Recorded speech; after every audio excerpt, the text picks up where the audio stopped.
지난 시간까지 우리는 마태복음 12장까지의 말씀을 보았는데요. 특별히 마태복음 11장과 12장에서 메시아로 오신 예수, 그분이 선포하신 하나님의 나라, 그 메시지와 예수에 대한 이스라엘의 전반적인 반응이 어떠했는가라는 것을 살펴보았습니다. 그것은 예수 그리스도를 그들이 거절하는 것이었습니다. 아니, 거절의 수위를 높여서 예수께 오히려 적대적인 반응을 보였습니다. 그래서 귀신이 들려서 보지 못하고 말하지 못하는 자를 예수께서 귀신을 쫓으시고 그로 하여금 보게 하셨고 말하게 하셨음에도 불구하고 그 예수의 메시아로서의 사역 자체를 귀신의 왕인 바알세불의 힘을 빌어서 그렇게 한 것이다. 그렇게 예수를 공격했습니다. 사실 이스라엘 백성들은 수백 년 동안 메시아를 기다려 왔습니다. 그랬던 그들이 진정 그 메시아가 이 땅에 오셨음에도 불구하고 그를 거절하며 그의 나라를 받지 아니하며 오히려 대적하는 반응을 보였는데요. 왜 서기관 바리새인들은 이런 대적하는 행동을 했을까요? 왜 그들은 예수 앞에 이 정도까지 되었을까요? 사실 옥에 갇혀있던 세례 요한은 예수께서 행하신 사역을 듣고 그가 깜짝 놀랐습니다. 그래서 그의 제자들을 예수께 보내었습니다. 그리고 묻습니다. 그 내용이 마태복음 11장 2절 3절에 나와 있는데요. 오실 그이가 당신이 오니까 우리가 다른 일을 기다리오리까 그랬습니다. 그랬을 때 예수께서 5절에 이렇게 답을 하십니다. 맹인이 보며 못 걷는 사람이 걸으며 나병 환자가 깨끗함을 받으며 못 듣는 자가 들으며 죽은 자가 살아나며 가난한 자에게 복음이 전파된다라. 누구든지 나로 말미암아 실족하지 아니하는 자는 복이 있도다 그랬습니다. 이 예수의 선언이 11장 5절에 나왔고 12장에 실제 그런 사역을 예수께서 하셨어요. 그것을 이 서기관 바리새인들이 다 보았어요. 다 보았음에도 불구하고 그들은 왜 예수를 거절하였을 뿐만 아니라 예수를 이처럼 공격했을까? 왜 그랬을까? 여러분 이것이 좀 궁금하지 않습니까? 왜 그토록 기다렸던 메시아인데 이렇게 몰랐을까? 구약에 익숙한 그들이 궁금하다라는 것이지요. 그래서 그들의 어떤 이 반감, 적대적인 행동 왜 그렇게 했을까? 거기에 대한 답을 예수님께서 13장에서 이제 쭉 설명하고 계십니다. 특별히 13장에는 하나님의 나라에 대한 이야기가 나타나는데 바로 그 하나님 나라 때문이라고 예수님께서 설명을 해주고 있습니다. 그러면 우리는 도대체 그 하나님의 나라가 무엇이길래 그 하나님의 나라의 속성은 도대체 어떤 것이기에 이 서기관 바리새인들이 그토록 기다렸던 메시아를 보고서도 이렇게 적대적인 반응을 보였을까? 그래서 우리는 마태복음 13장의 이 비유의 말씀들을 통해서 하나님 나라의 비밀을 배워야 합니다. 그리고 그 나라의 어떤 특징들을 우리가 깨달을 뿐만 아니라 그 나라를 우리가 소유하고 그 나라 죽어서 가기 전에 이 땅에서도 그 나라를 누릴 수 있어야 하는 것입니다. 자, 그러면 그 하나님의 나라에 대한 비유의 말씀을 직접적으로 개론적으로 우리가 살펴보기 전에 먼저 이 비유에 대한 일반적인 지식을 좀 먼저 가져야 합니다. 사람들은 흔히 마태복음 13장 그러면 천국 비유장이다 그렇게 이야기를 합니다. 그런데 이 마태가 이 천국 비유에 대한 몇 가지의 비유를 여기에 13장에 모아두었습니다마는 마태의 책에 유일하게 13장에만 비유가 들어있지는 않습니다. 마태복음 22장에 가도 세 개의 비유가 나타나고요. 또 24장에 가도 세 개의 비유가 연속해서 또 나타납니다. 물론 하나님 나라에 대한 비유들입니다. 자, 그렇지만 오늘 13장에 속한 이 비유장을 우리가 볼 때에 무엇보다 먼저 이 비유의 기능이 무엇인가? 왜 예수는 하나님의 나라를 소개할 때에 이 비유를 통해서 소개를 했는가? 또 하나님 나라에 가장 알맞는 비유들은 무엇이 있는가? 이와 같은 것들을 우리가 물으며 그 답을 함께 찾아가려고 합니다. 자, 무엇보다 먼저 이 기능, 그 기능은 이 비유들이 지금 먼저 자리하고 있는 13장의 위치가 그 비유의 기능을 우리에게 가르쳐 줍니다. 자, 이 위치가 13장에 있는데 방금 말씀드린 것처럼 11장과 12장에서는 이스라엘 백성들의 대부분이 예수님에 대하여 적대적인 반응을 보였다고 했습니다. 자, 그래서 이 13장의 비유들은 앞에 두 장에 나타나는 이 세대, 예수님이 사역하셨던 그 세대가 예수를 배척한 그 일에 대해서 예수님께서 보이신 반응이 바로 이 비유입니다. 그러니까 왜 이들이 이렇게 대적하는 반응을 보였을까에 대한 예수님의 해설이 비유를 통하여 지금 여기에 나타나고 있습니다.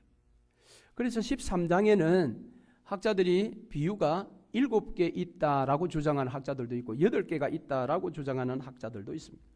왜냐하면 13장 51절 52절 마지막 부분에 가면 집주인에 대한 비유가 나타나는데 그 집주인에 대한 이야기를 비유로 넣으면 8개가 되고요.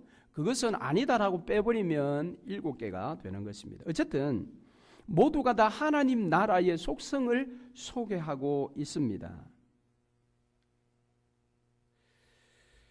그래서 이 하나님 나라의 약 한 8가지의 이 비유는 예수 시대의 사람들이 예수를 대적했던 그 원인을 우리에게 정확하게 보여준다라는 그런 기능이 있습니다. 또 하나의 기능은 이 비유를 들을 때에 나타나는 반응이 딱 분류가 된다라는 것입니다. 그것은 오늘 본문에서도 이야기하고 있는데 예수께 무릎을 꿇고 그분을 따르든지 아니면 예수께 완전히 대적한 자가 되든지, 그러니까 이 두 부류로 완전히 분리가 되는데 그것을 강력하게 분리시켜주는 기능이 비유에 있다라는 것입니다. 자, 우리는 지난주 12장 마지막 부분을 볼 때에 예수님의 가족들이라는 주제의 말씀을 함께 나누었지요. 우리는 모두 예수 그리스도의 한 가족이 되었다라는 것입니다. 그런데 예수 그리스도의 가족이 아닌 자들은 모두가 다 서기관 바리새인들처럼 대적자가 되는 것입니다. 예수의 가족도 아니고 대적자도 아니고 중간 그룹은 없습니다. 예수의 가족이냐 아니면은 대적자의 그룹에 속해 있느냐, 이것이 문제인 것입니다. 그래서 이 천국 비유들은 사람들을 분열시킵니다. 그 비유를 들었을 때에 분열이 일어나기 때문에 예수께 속하지 않고 예수의 가족이 아닌 대적자들에 대해서는 예수님께서 분명히 심판을 선언을 하시지요. 그래서 13장에서도 앞부분에 있는 3개 정도의 비유는 공개적인 이 거리에서 비유의 교훈을 주셨고, 그 다음 뒷부분에 있는 서너 가지는 그 제자들만 따로 한 집에 모였을 때의 비유를 이야기하셨습니다. 그러니까 이 비유는 이처럼 사람들을 나누게 만든다라는 것입니다. 그래서 저는 이제 13장의 비유를 이제 함께 살펴볼 때에 강론인 씨 뿌리는 비유부터 시작하는 것이 아니라 특별히 오늘 읽은 본문 10절부터 17절까지의 본문을 먼저 강해하려고 합니다. 왜냐하면 오늘 13장의 1절부터 23절까지는 1절부터 우리 본문 앞 9절까지가 씨 뿌리는 자의 비유가 있고요. 그리고 오늘 우리가 읽은 본문의 여기에는 왜 이 비유를 들었는지 그 비유를 든 해석이 여기에 들어있고, 그 다음에 이제 18절부터 23절까지는 씨 뿌리는 비유에 대한 예수님의 해설이 거기에 들어있습니다. 그래서 강론인 씨 뿌리는 자의 비유에 들어가기 전에 먼저 전체적인 아웃라인을 잡아줄 수 있는 오늘 본문의 말씀을 먼저 시작함으로 비유에 대한 약 6주간의 설교를 하려고 합니다. 자, 그러면 예수님께서 왜 하나님 나라를 소개하실 때에 비유로 말씀을 하셨는가? 즉 비유의 목적이 무엇인가를 우리가 생각해 보아야 합니다. 예수님의 제자들은 예수께서 가르침을 이제 하시면서 공생애를 시작하시고 산상수훈도 가르치셨고 이제 여러 성과 촌을 두루 다니시며 가르치시고 전파하시고 치유하시고 이 세 가지 사역을 다 하지 않았습니까? 그런데 오늘 본문에 이 비유가 나타나는 이때에 지금까지 한 번도 사용하지 않으셨던 이 비유적인 방법을 통해서 하나님 나라를 소개하신 것입니다. 그래서 제자들이 묻습니다. 왜 비유로 말씀하십니까? 라고 말합니다. 자, 이 비유라는 것은 일반 사람들이 일상의 삶 속에서 경험할 수 있는 그런 이야기들을 가지고 그 속에 놀라운 어떤 교훈을 들려주고자 하는 그런 목적을 가진 것이 이 비유입니다. 어쩌면 예수 그리스도의 이 가르치시는 어떤 방법의 하나의 변화가 지금 온 것입니다. 더구나 이 비유라는 것은 너무도 쉬운 일상의 삶에서 경험할 수 있는 이 일반 백성들이 경험할 수 있는 일들입니다. 그러니까 어쩌면 이 제자들이 생각할 때에 하나님 나라라는 이 고차원적인 진리를 설명하는데 왜 하필이면 일상의 삶에서 만날 수 있는 그런 비유를 가지고 예수님 가르치십니까? 어쨌든 지금까지의 예수의 교훈하셨던 방법과는 또 다른 어떤 방법을 사용하셨기 때문에 제자들이 그것에 대해서 지금 묻고 있는 것입니다. 그런데 여러분, 우리가 생각할 때 진리는 굉장히 형이상학적인 것이다 이런 생각들을 많이 합니다. 더구나 하늘의 진리, 하나님 나라의 진리는 형이상학적이어서 그 진리는 매우 뭐랄까요? 설명을 할 때 좀 고차원적인 어떤 접근을 해야 되지 않는가 그런 생각들을 합니다. 죄송하지만 여러분, 우리 사람들이 학문이 깊은 자와 학문이 얕은 자는 사용하는 단어가 다르고요. 사용하는 어휘 자체들이 좀 다릅니다. 우리가 그것을 느끼지 않습니까? 그렇기 때문에 우리는 이 고귀한 가치를 가진 복음, 하나님 나라 이것을 소개할 때에는 좀 범인들이 사용하지 않는 그런 단어나 그런 어휘들이나 그런 문장들을 사용해야 한다라고 우리가 일반적으로 그렇게 생각들을 합니다. 그런데 놀랍게도 예수님은 당신의 나라를 소개할 때에 그런 어려운 단어들을 사용하지 않고요, 어려운 어휘들을 사용하지 않고 소위 말하여 배운 티를 내지 아니하시고 오히려 그 당시에 이스라엘의 백성들의 삶의 현장이라고 할 수 있는 그 시장 바닥에서 사용하는 그런 언어들과 그런 단어들을 사용하셔서 예수님은 복음을 전하셨습니다. 누구든지 들으면 이해할 수 있는 이야기와 누구든지 그 단어를 들었을 때에 친근감이 있는 그런 평민들의 단어와 어휘들을 사용하신 것입니다. 그래서 이 비유도 바로 그와 같은 어떤 맥을 가지고 있는 것입니다. 아주 일상에서 경험할 수 있는 이야기. 자, 그래서 제자들이 아니 예수님 어찌하여 비유로 말씀하십니까? 라고 그렇게 물었더니 예수님께서 11절과 12절에 답을 하십니다. 한번 보시지요. 천국의 비밀을 아는 것이 너희에게는 허락되었으나 저희에게는 아니 되었나니 무릇 있는 자는 받아 넉넉하게 되되 무릇 없는 자는 그 있는 것도 빼앗기리라 하셨습니다. 여러분 이 부분에 좀 이상하지 않습니까? 여러분 어떻습니까? 이 천국의 비밀을 누구에게는 허락이 됐고 누구에게는 허락되지 않았다라고 이야기를 합니다. 그래서 허락된 사람들에게 그자들은 12절에 무릇 있는 자죠.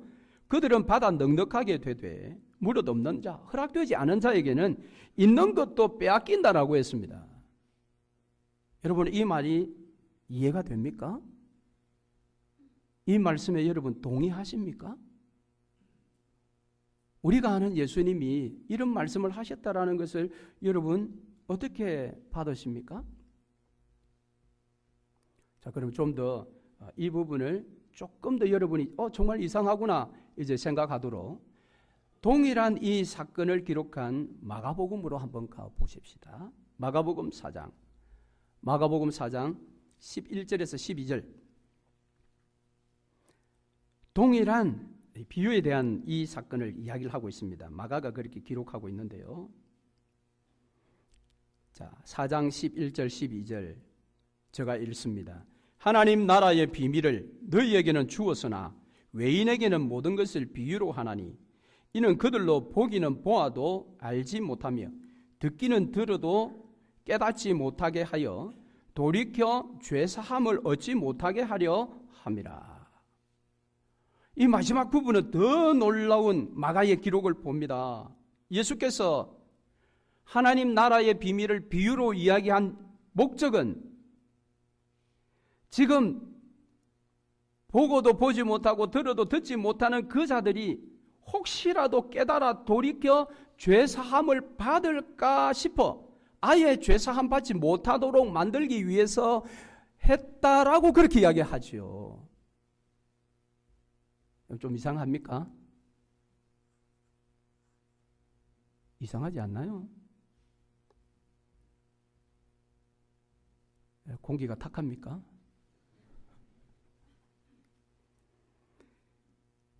여러분 여기에 지금 물론 이 마가복음에 있는 4장 11절 12절 말씀도 그렇고 오늘 본문의 이 부분도 마찬가지고 이 말씀은 예수께서 구약 이사야 6장 9절과 10절 말씀을 인용한 말씀이에요.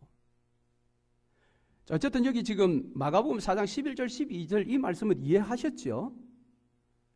왜 비유로 말씀하셨다고요? 구원받지 못하도록 아예 구원받지 못하도록 그렇게 비유로 내가 말했다라고 하셨는데 이사야 6장에 가면은 이사야 6장 1절 말씀부터 무슨 내용이 나옵니까? 이사야가 하나님의 부르심을 받는 장면이 나오죠. 이사야가 하나님의 성전에 갔는데 하나님께서 안타까이 말씀하시며 누가 나를 위하여 갈고 그렇게 탄식했죠. 그때에 이사야가 하나님의 강력한 은혜에 사로잡혀서 내가 여기 있나이다 나를 보내소서라고 그렇게 이야기했죠. 그게 이사야 6장 1절 말씀부터 8절까지예요.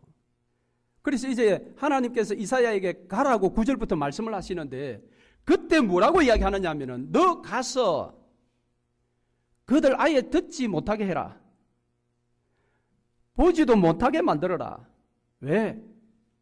혹시라도 그들이 돌이켜 다시 구원받을까 싶다. 아예 가서 그들이 구원에 대해서 보지도 못하고 듣지도 못하게 만들어버리라라고 하나님 말씀하세요. 그 말을 예수님이 여기서 그대로 인용하고 있다는 겁니다. 그러니까 마가복음에 지금 이 말씀 인용도 이상하고 이사야 6장 9절 10절 말씀도 이상하고 그런데 이사야 6장의 11절 말씀부터 보면 이사야가 질문하지 않습니다. 하나님, 제가 지금 잘못 들은 거 아니지요? 누가 나를 위하여 갈 거라고 하셔서 내가 가겠다고 하는데 나보고 가서 구원의 문을 막으라고요? 이렇게 질문하지 않았어요. 그럼 뭐냐라는 거지. 이사야는 그 하나님의 말씀하시는 말을 제대로 알았다라는 겁니다. 알았기 때문에 그 말에 대하여 다시 질문하지 아니하고 그의 사역으로 이제 바로 들어가는 것입니다. 그런데 그 이야기를 예수님께서 여기 인용을 해두다 보니까 오늘날 소위 성경을 연구하는 학자들이 이게 이제 굉장히 풀 수 없는 문제가 되어버린 것입니다. 이 문장이. 아니, 예수님의 성품상 예수님의 이 땅에 성육신하신 목적으로 볼 때는 이게 말이 안 맞다라는 거죠. 그래서 이 마가복음 4장 11절 12절 말씀을 의문시하는 겁니다. 학자들이. 이 복음서 중에 제일 먼저 기록된 책이 마가복음입니다. 그래서 마태는 마태복음을 기록할 때 먼저 기록되어 있는 마가복음을 참조하여 마태복음을 자기가 기록을 합니다. 자, 그러면 가장 먼저 기록된 이 마가복음 4장 11절 12절의 말씀에 대해서 이 학자들이 의문을 갖는 겁니다. 예수님이 과연 이렇게 말씀하셨을까?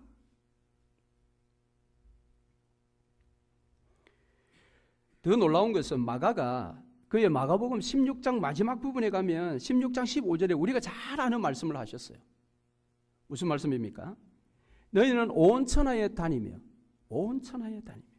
만민에게 복음을 전파하라. 많은 교회들이 앞에 표로 많이 붙여두고 있지요. 아니, 온 세상에 두루 다니며 만민에게 복음을 전하라고 이야기하는 마가가 왜 4장에서는 정반대의 이야기를 예수가 했다라고 기록하고 있느냐라는 것이지요. 분명한 것은 예수님께서 지금 인용하신 이 말씀은 이사야의 말씀을 그대로 인용한 거예요.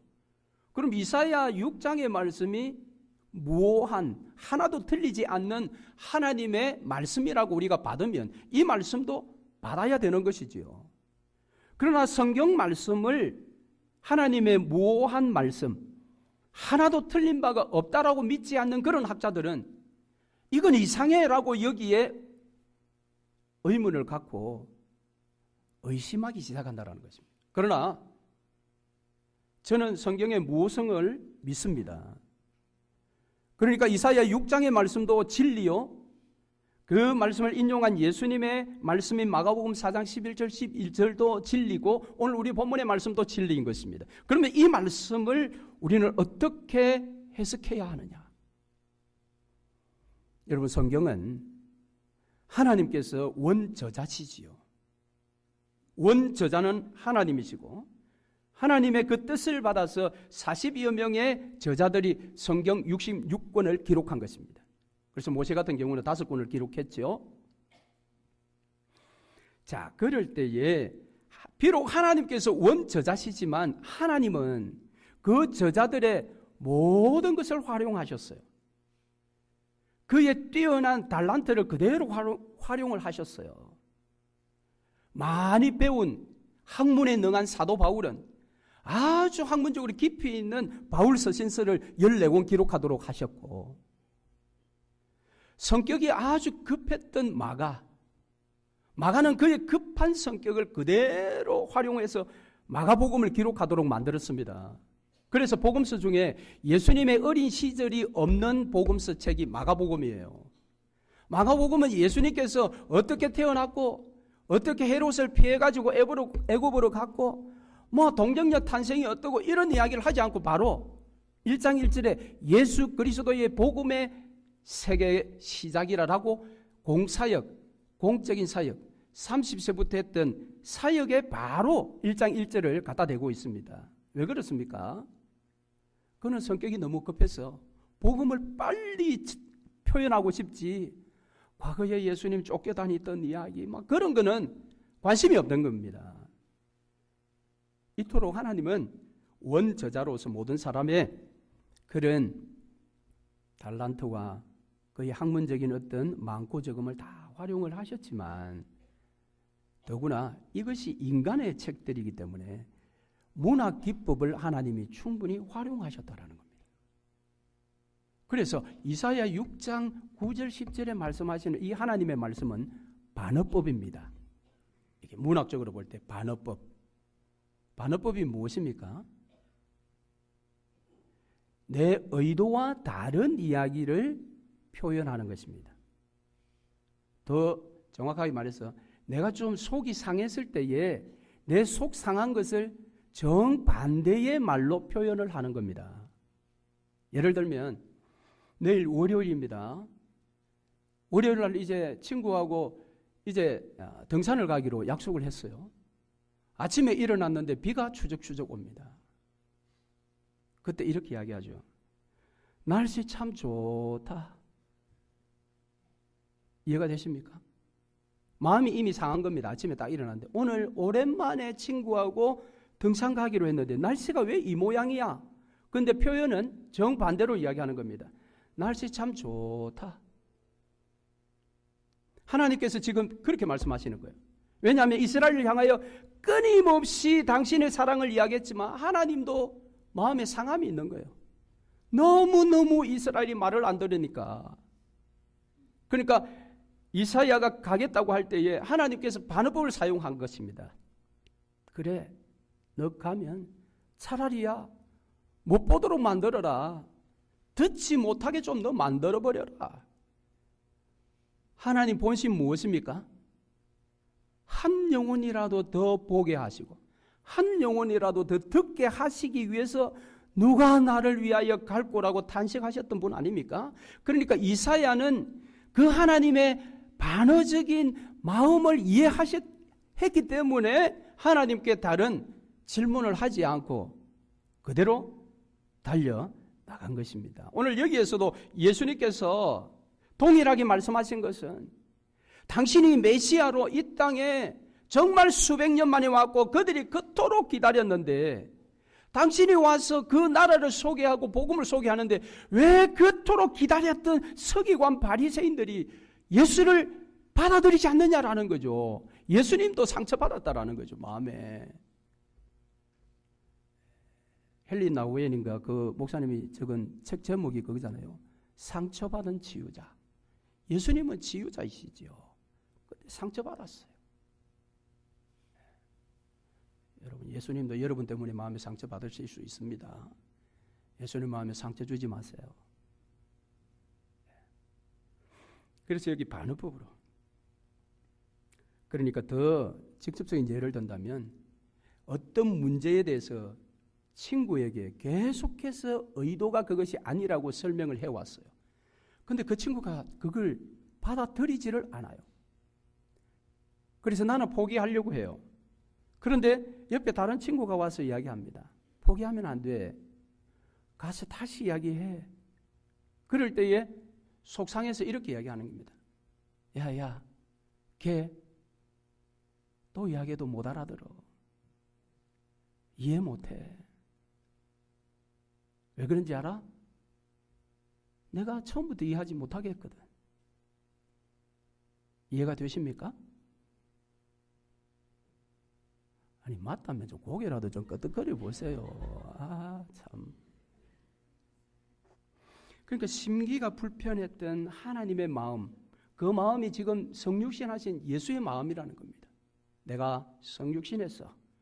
너희에게 하나님 나라를 소개하고 복음을 소개했는데 여전히 아니 내가 귀신의 왕 바알세불의 힘을 빌어서 그랬다고. 그래서 여러분 예수님이 마음이 얼마나 상했으면 그들에게 화를 선언했죠. 성령을 모독하는 죄는 이 땅에서도 그 다음에서도 영원히 사함받지 못한다라고. 예수님 완전한 인간이셨지요. 그러니까 여기 반어적인 그런 의미입니다. 그러니까 오늘 우리가 읽은 마태복음은 읽으면 이런 이야기예요. 나는 그들에게 베일에 가려진 언어로 말한다. 그들이 이사야에게 선포하신 하나님 말씀에 일치하도록 행하기 때문이다. 그들은 보아도 보지 않으며 들어도 듣지 않으며 깨닫지도 않는다. 이 백성의 마음으로 둔하게 하며 그 귀가 막히고 눈이 감기게 하라.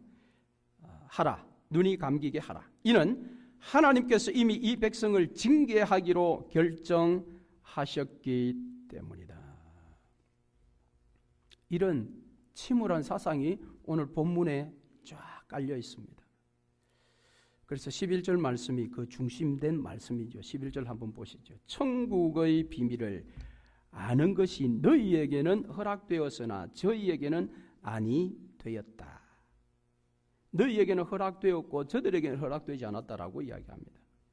이 말을 좀 오해하지 말아야 될 것은 여기 천국의 비밀을 아는 이 말의 뜻은 천국의 비밀은 너 자신의 어떤 지성이나 너의 어떤 뛰어난 통찰력으로 그 비밀을 아는 것이 아니야 라는 말입니다. 그럼 그 비밀을 어떻게 아느냐? 하나님께서 보여주셔야 해. 하나님께서 들려주셔야 해. 이게 계시지요. 그러니까 천국의 비밀은 오직 하나님의 은혜로만 된다는 겁니다. 우리 능력으로 되지 않는 거예요. 우리의 학문으로, 우리의 통찰력으로 천국의 비밀을 결코 알 수 있는 것이 아니지요. 그것을 증거하는 것이 무엇일까요? 마태복음 16장에 가면 베드로의 위대한 신앙의 고백이 나옵니다. 너희는 나를 누구라 하느냐? 마태복음 16장이 굉장히 중요한 장입니다. 이게 터닝 포인트 장인데 그때에 그 베드로가 고백을 하죠. 주는 그리스도시요 살아계신 하나님의 아들입니다. 그래서 메시아에 대한 정확한 신앙을 고백했습니다. 주는 그리스도시요 살아계신 하나님의 아들입니다. 그때에 예수께서 뭐라고 했습니까? 옳거니 바요나 시몬아 네가 복이 있도다. 이를 알게 하니는 네 혈육이 아니라 하늘에 계신 내 아버지시니라 그랬습니다. 이를 알게 하니는 너 혈육이 아니다. 이 말은 오늘 본문에 지성으로 너가 지금 이 고백한 거 아니야. 너의 통찰력으로 지금 이거 고백한 거 아니야. 하늘에 계신 내 아버지가 내가 메시아 됨을, 하나님의 아들 됨을 너에게 정확하게 펼쳐 보여주셨고 너 귀를 열어서 너가 듣게 하셨기 때문에 너가 이 신앙을 고백하는 거야. 그랬습니다. 그러니까 이 비유를 이야기하시는 것은 택함 받은 자들에게는 이 비유는 그의 눈을 활짝 열어줍니다. 그러나 택함 받지 않은 자에게는 이 비유는 그야말로 미궁 속에 빠져드는 수수께끼입니다. 해석이 안 되는 거죠.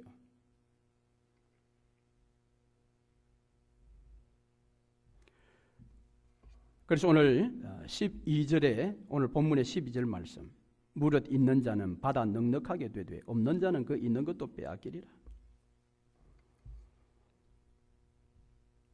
참 이것도 놀라운 말씀이죠. 우리가 아는 것은 어떻습니까? 예수님은 있는 자의 것을 빼앗아서 없는 자에게 주시는 분이라고 우리가 일반적으로 많이 생각을 하죠.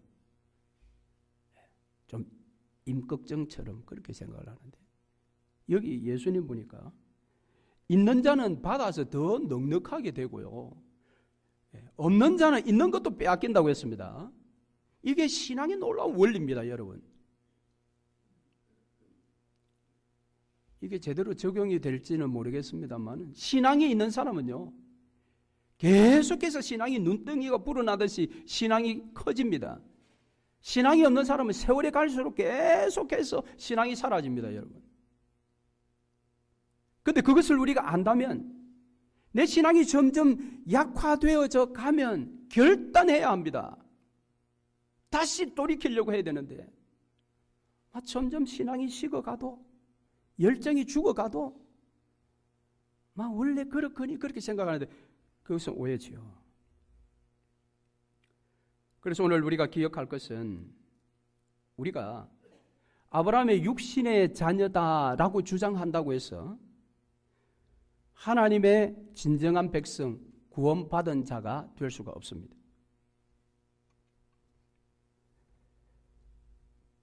왜 그렇습니까?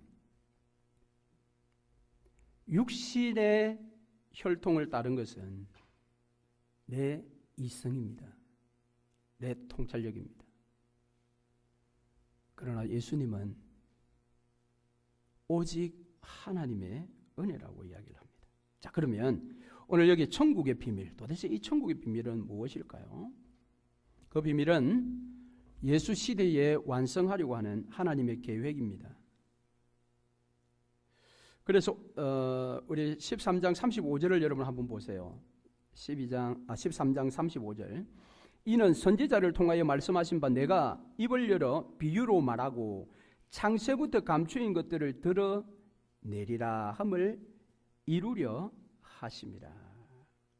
자비로우신 우리 하나님께서 당신의 아들 독생하신 예수 그리스도의 성육신을 통해 이 땅에 하나님의 통치를 이루어 나가는 하나님의 나라가 시작되었음을 이 제자들로 하여금 알도록 만들기 위해서 비유로 가르쳤다. 반대로 서기관 바리새인들이 속한 이 이스라엘들은 더 완악하게 만들도록, 그래서 예수를 거절하는 수위에서 넘어서서 예수를 대적하는, 예수를 죽이자. 로마서 11장 25절 말씀에 이런 말씀이 있습니다. 형제들아 너희가 스스로 지혜 있다 하면서 이 신비를 너희가 모르기를 내가 원하지 아니하노니 이 신비는 이방인의 충만한 수가 들어오기까지 이스라엘에 들어는 우둔하게 된 것이라. 이방인의 충만한 수가 들어오기 전에 이스라엘은, 즉 육신의 아브라함 후손들은 하나님께서 좀 우둔하게, 보지 못하게, 듣지 못하게 그렇게 만든다라는 것입니다. 그래서 오늘 보게 되고 듣게 되는 자에게 16절 17절 본문 한번 보시죠. 그러나 너희 눈은 봄으로 너희 귀는 들음으로 복이 있도다. 내가 진실로 너희에게 이르노니 많은 선지자와 의인이 너희가 보는 것들을 보고자 하여도 보지 못하였고 너희가 듣는 것들을 듣고자 하여도 듣지 못하였다. 여기 많은 선지자와 의인들은 육신의 혈통을 따라 보려고 하고 들으려고 하는 자들입니다.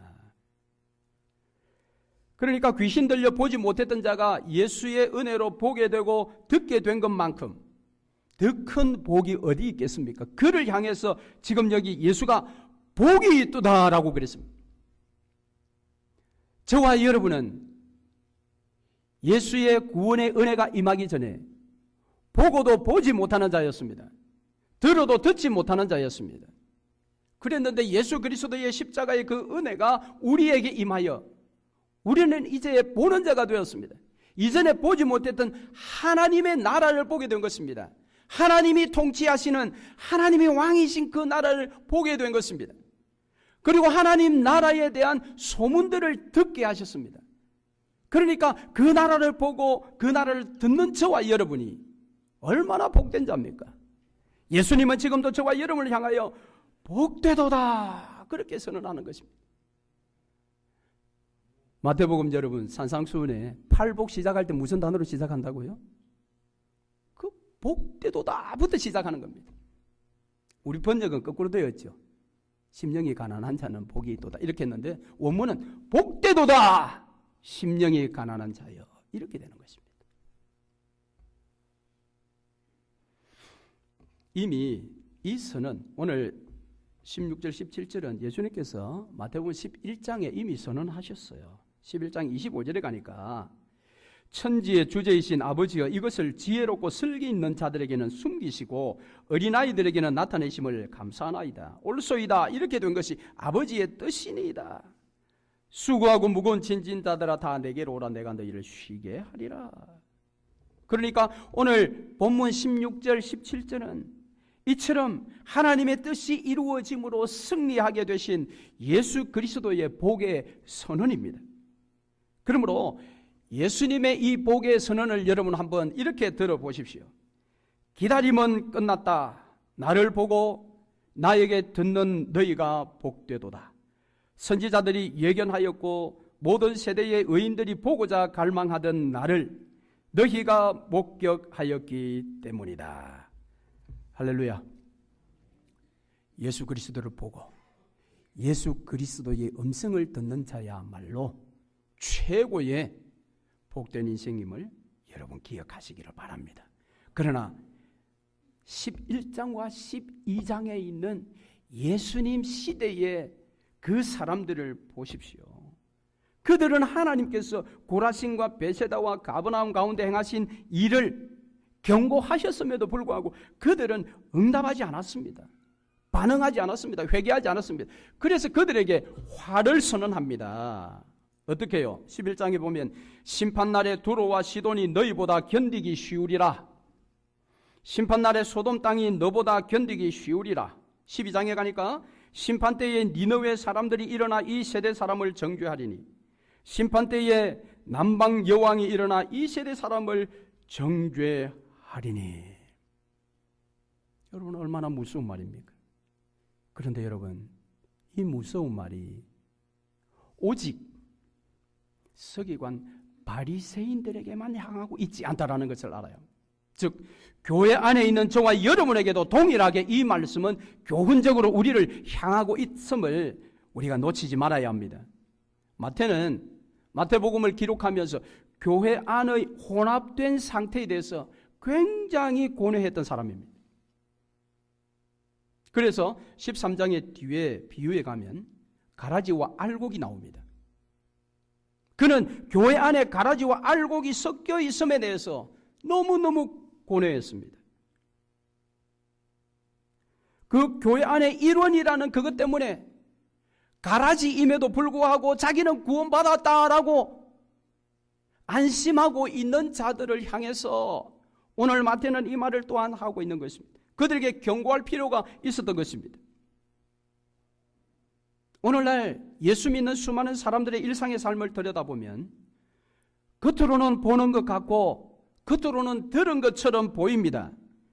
그러나 그들의 일상의 삶을 자세하게 들여다보면 실제적으로 그는 전혀 보고 듣는 것에 대해서 이해하지 못한 자들이 많이 있습니다.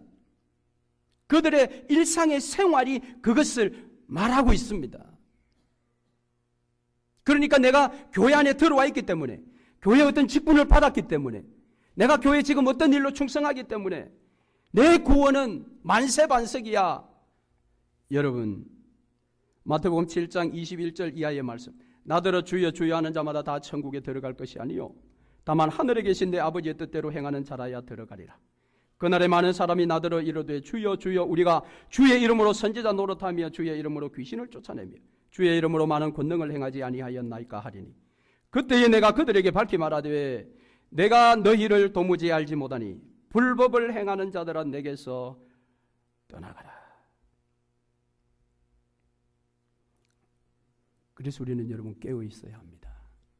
깨어 있어야 합니다.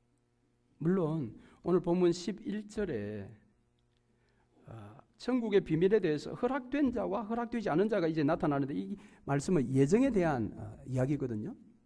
이 예정 사상이 여기에 들어 있습니다만은 마태가 이 11절뿐만 아니라 다른 마태복음의 내용에도 하나님의 주권, 즉 창세전에 우리를 예정하셨다라는 것을 끊임없이 강조를 하고 있지만 이 말씀에 있어서 인간의 책임을 결코 소홀히 취급하고 있지는 않습니다. 그러므로 여러분 우리가 기억해야 합니다. 우리 자신은 이미 선택된 것으로, 그런데 저 사람은 선택되지 않은 것으로, 선택됨으로 천국, 선택되지 않음으로 지옥이라는 이 차이를 우리가 흐뭇하게 바라보고 있어서는 안 된다라는 것입니다. 무엇입니까?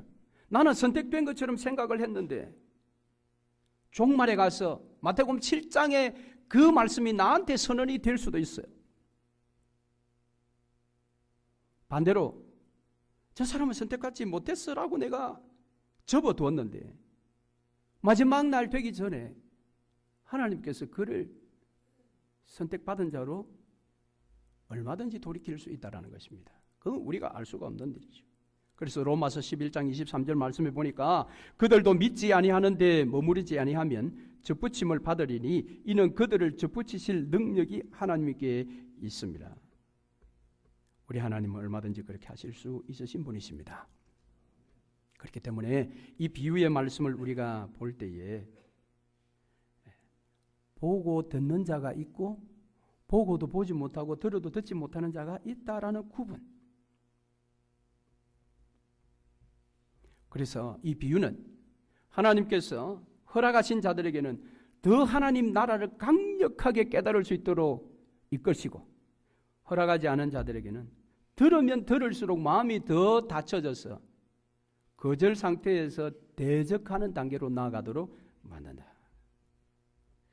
자, 이것을 우리가 안다면 우리가 복음을 전할 때에 굳이 너무 신경 쓸 필요가 없습니다. 어제 우리 남자 큐티 모임을 할 때에 집사님 한 분이 그런 질문을 하셨어요. 복음을 전할 때에 순수 복음을 전해서 교회로 이끌어야 됩니까? 아니면 그렇게 하면 너 죄인이야, 너 죽어 라고 말하면 막 반감을 가지니까 좀 이렇게 포장을 좀 해가지고 예수 믿고 마음의 평안도 얻고 복도 받고 이 땅에서도 복, 천국에서도 복, 이제 이렇게 하는 게 좋습니까? 그렇게 질문하셨어요. 어느 것이 딱 성경이 말하는 바다, 하나는 틀렸다라고 말할 수는 없지만 조심해야 하는 것이 있습니다. 그것은 이 복음을 사람이 원하는 필요로 포장을 하면 복음의 변질이 일어납니다. 우리는 왜 포장을 합니까? 모든 사람이 다 구원받아야 되니까, 한 사람에게라도 더 복음 전해야 되니까 라는 생각을 갖는데, 오늘 말씀에 쭉 보면 예수님께서 아니다라고 합니다. 예수님께서는 오늘 여기에 보니까 천국의 비밀을 허락받은 자가 있고 허락받지 않은 자가 있다라는 겁니다. 물론 이제 여러분 이렇게 이야기하면 그러면 뭐 허락 안 받은 사람에게 복음을 전할 필요가 있나? 이래서 장로교인들은 전도를 잘 안 해요. 허락 안 받은 자인데 내가 공들이고 괜히 헛소리할 필요 뭐 있어. 허락받은 자면 하나님 답답하면 알아서 하시겠지. 이제 이렇게 전도를 잘 안 하는데, 모르기 때문에 우리는 더 양쪽 다 복음을 가지고 전해야 합니다. 전하되 복음의 세상에 포장을 하면 안 된다는 겁니다. 그러니까 여러분, 복음이 무엇입니까? 예수 그리스도죠. 예수가 왜 인간의 몸을 입고 오셨는지, 그분이 왜 십자가에 죽으셨는지 그것을 그대로 전해야 합니다. 그럴 때 그가 그때 받으면 오케이. 거부 반응이 일어나면 또 뒤로 물러섰다가 또 기회를 봐서 또 그에게 전하고, 그렇게 되어야 하는 것입니다. 말씀을 맺겠습니다. 예수 그리스도의 성육신과 그분의 십자가의 대속적 죽음으로 이 땅에 하나님 나라가 완전히 세워졌습니다. 그렇다면 그 하나님의 나라를 위해서 저와 남은 모든 생애를 송두리째 거기에 투자해도 좋을 만큼 그 하나님의 나라는 비교할 수 없는 가치를 가지고 있습니다. 왜? 내 지식으로 내가 얻은 나라가 아니니까, 내 통찰력으로 내 능력 안에서 얻은 나라가 아니니까, 내 능력으로는 결코 볼 수 없는 나라, 내 지식으로는 결코 들을 수 없는 나라, 그 나라를 하나님의 은혜로 내가 받았으니 나의 남은 것들을 그를 위해 투자하고 희생할 때에 여러분 최고의 가치 있는 인생 되는 것입니다. 저와 여러분 그런 인생을 살아내십시다. 아멘.